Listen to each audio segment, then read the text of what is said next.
네, 시장 준비해 보겠습니다. 오늘 투자자들이 알아야 될 오늘 시장 포인트 이렇게 대비하라 얘기해 보겠습니다.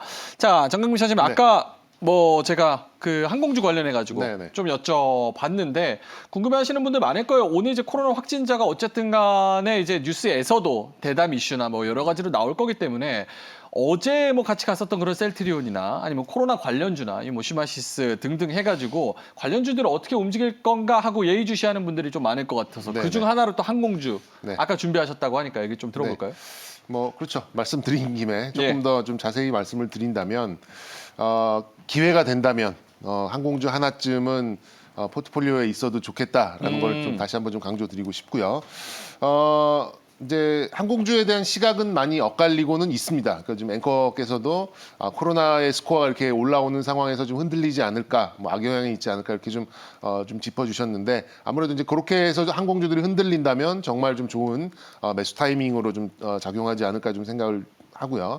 저는 반대로 이렇게 생각을 해봤어요. 지금 항공주를 투자해서는 안 되는 이유들을 한번 꼽아봤습니다. 오히려 이제 그거를 역으로 좀 돌려세울 거기에 변명을 할 수 있고 거기에 이제 대답을 할 수 있다면 예. 반대로 항공주를 살 수 있는 이제 그런 논리가 좀 되다 보니까 이 안 되는 이유로 접근을 해보면 오히려 좀 저는 공략 포인트가 더 좀 두드러지지 않나 이렇게 좀 말씀드리고 싶고요. 시장을 설득하겠다. 그렇죠. 일단 항공사들 지금 막대한 적자입니다. 예. 돈을 벌 수가 없으니까 대한항공 정도만 화물 운송으로 이제 어느 정도의 좀 영업이익을 가져가고는 있습니다만 다른 이 LCC나 다른 이제 항공사들 거의 대부분 이제 막대한 적자를 좀 가져가다 보니까 재무 구조가 굉장히 좀 안 좋아 있는 상황이고요.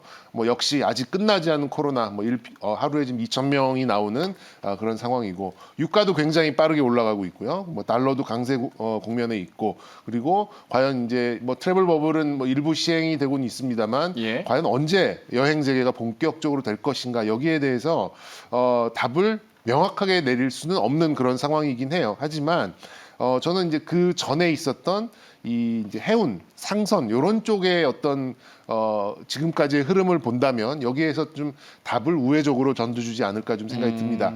여객의 매출은 지금 사실 거의 없다고 좀 강조를 드렸었는데 이 정부는 사실 한진해운에 대한 트라우마가 굉장히 강합니다. 한진해운을 어떻게 좀 잘 살렸다면 코로나 상황에서도 굉장히 좀 좋은 좀 잘 대처가 좀 됐을 텐데 지금 이제 운임이 너무 많이 올라가 버린 그런 상황이 있잖아요. 그러다 보니까 지금 이제 반도 국가에 그리고 위에도 막혀 있는 상황에서 지금 해운업이 이렇게 다 날아갈 경우에는 이런 상황이 나오는구나라는 걸 좀 알다 보니까 이 항공업에 대해서 전격적으로 좀 밀어주고 있는 그런 상황. 그러다 보니까 이제 재무 구조가 어느 정도 힘든 상황입니다만 버틸 수 있는 힘을 또 여력을 지원을 좀 했던 부분이고 예. 이런 대한항공이나 다른 기업들도 지금 이제 증자 그리고 신종자본증권 이런 쪽으로 해서 자본금을 1년 이상 지금 이 코로나 상황이 유지되더라도 1년 이상 버틸 수 있는 여력을 또 마련했다라는 점 이렇게 좀 생각을 해보면 지금 코로나나 그리고 지금 막대한 그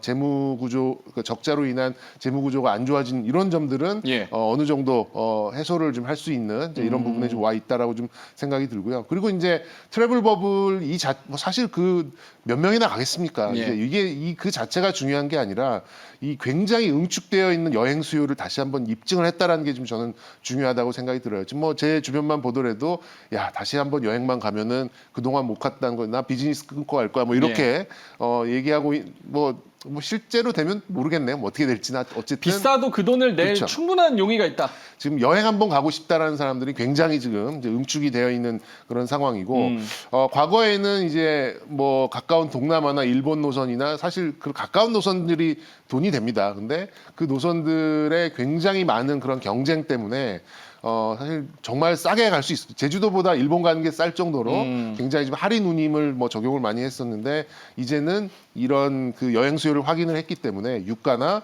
환율 이런 비용적인 요소를 충분히 전가할 수 있을 정도의 정상 운임으로 이제 판매가 그러니까 코로나 이후에는 판매가 될 가능성이 좀 높기 때문에 이거를 좀 전가할 수 있는 유효 수요도 충분히 있다. 그렇다면 유가 상승이나 또 환율 상승 이런 것들을 이제 소비자에게 전가할 수 있는 이제 그런 상황이 오다 보니까 저는 여행이 이제 전면 재개까지는 아니더라도 부분 재개가 된다고 한다면 예. 여태껏 보지 못한 실적 흔적을 우리가 볼 수 있지 않을까라고 좀 생각을 하고 있습니다. 예. 항공주의 강세는 저는 여행의 정상화까지는 아무래도 뭐 이렇게 각도, 그러니까 속도에 어느 정도 차이는 있겠습니다만 예. 지속성을 가질 가능성이 굉장히 높다라고 좀 생각이 들고요. 그리고 전 세계적으로도 굉장히 좀 황폐화가 됐었는데 여기에서 이제 살아남은 이제 LCC 말고요, 이제 FSC 대표, 그러니까 뭐 아시아나항공, 대한항공 뭐 예. 이런 쪽이 되겠죠. 이쪽에는 뭐 여객과 운송까지 호실적에 이런 또 막대한 프리미엄, 밸류 프리미엄까지 올라간다면 저는 뭐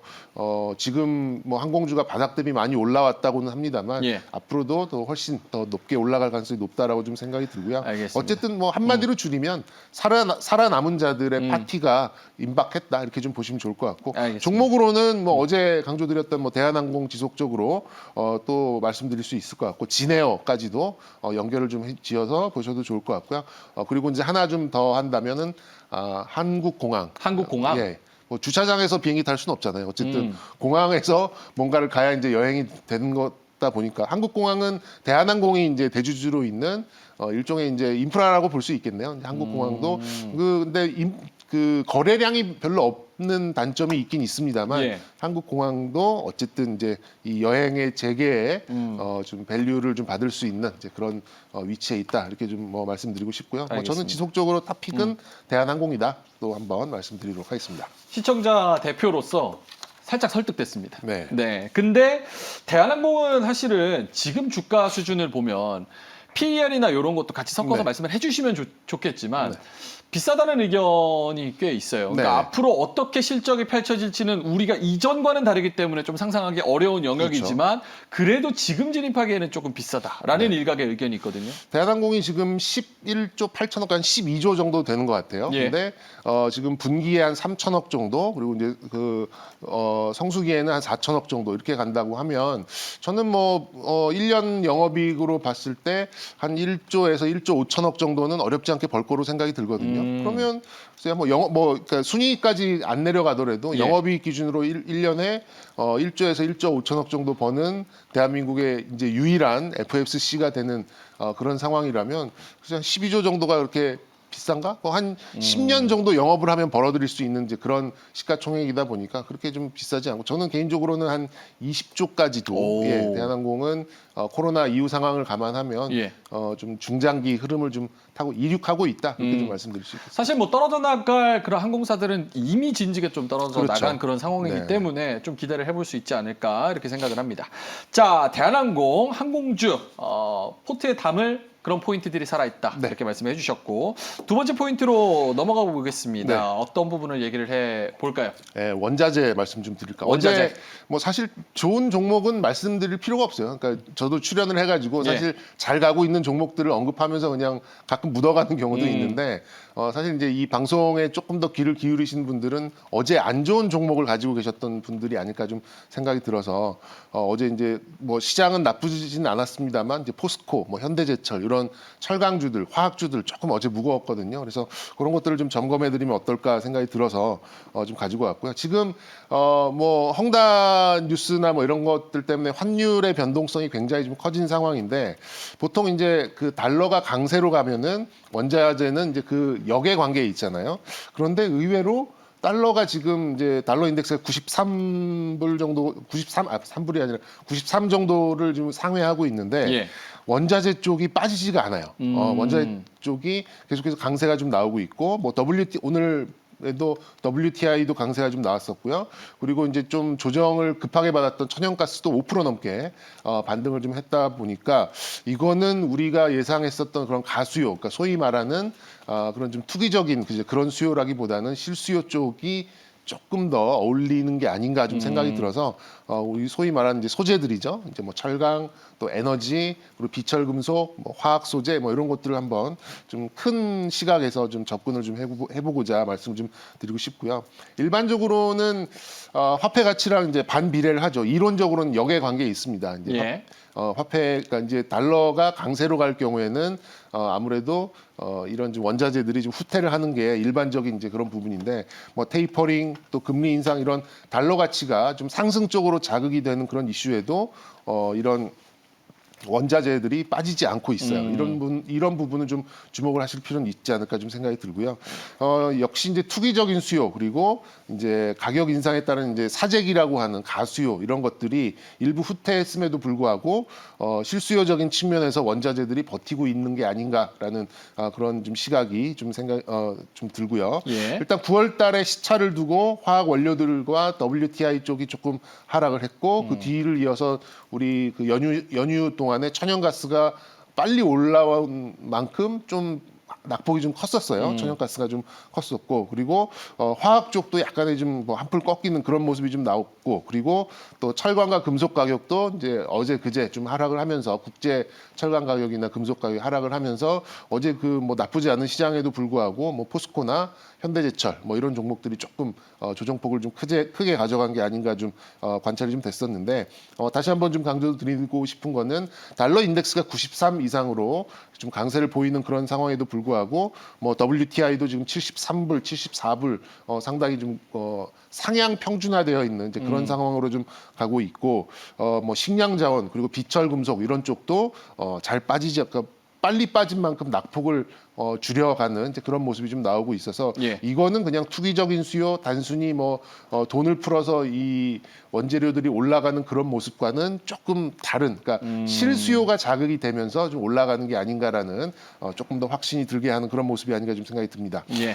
이제 아무래도 이제 이 가수요나 투기적인 수요 이런 것들과 실수요가 이제 약간 이제 엇갈리면서 약간의 그런 소강국면이 나올 수는 있다고 생각이 들어요. 하지만 지금 현재 실수요로 좀 대체되는 이제 그런 시기까지 간다면은 저는 뭐 철강부터 화학 소재, 또 비철 금속, 식량 자원 모두 그러니까 어떻게 보면 인플레이션 구간으로 좀 예. 접어들고 있는 게 아닌가 좀 생각이 들고요. 그래서 이런 자원 관련된 소재 관련된 종목들은 기회가 되면 제가 보기엔 어쨌든 이제 경기 민감을 그러니까 경기를 반영하는 이런 경기 민감 섹터들도 한 축을 좀 포트폴리오의 한 축을 담당할 수 있지 않을까 좀 생각이 들고요. 뭐 좀 이런저런 그러니까 종목을 다들 이제 아실만한 그런 종목을 말씀드릴 수밖에 없는 그런 상황인데요. 예. 뭐 LG화학, 포스코, 또 뭐 SK이노베이션, OCI 그리고 제가 지난주 연휴 전에 말씀드렸던 포스코 인터 이런 종목들도 좀 해당이 되는 그런 종목이라 생각이 들고